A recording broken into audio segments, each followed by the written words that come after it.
बुलेटिनच्या सुरुवातीला बातमी आहे शेतकऱ्यांसाठी मंत्रिमंडळाच्या बैठकीमध्ये झालेल्या महत्त्वाच्या निर्णयाची।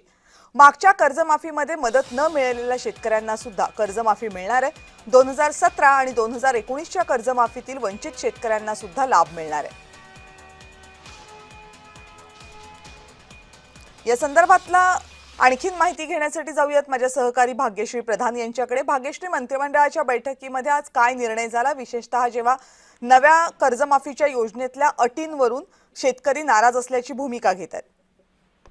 नक्कीच आपण बघतोय की शेतकरी नाराज असल्याची भूमिका घेत असतानाच मागील कर्जमाफी योजनेत राहिलेल्या शेतकऱ्यांनाही आता कर्जमाफी जी आहे ती मिळताना पाहायला मिळणार आहे।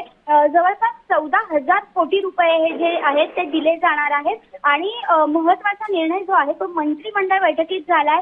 2017 आणि 2019च्या कर्जमाफीत अनेक शेतकरी जे आहेत ते अडकलेले होते आणि या शेतकऱ्यांना आता कर्जमाफीचा लाभ मिळावा यासाठी वारंवार मागणी जी आहे ती देखील होत होती। आज मंत्रिमंडळात मात्र यावर कर्जमाफीवर शिक्कामोर्तब झालेला आहे। या व्यतिरिक्त जर बघितलं आपण गुलाबराव पाटील यांनी देखील एक भूमिका जी आहे ती मांडलेली पाहायला मिळाली।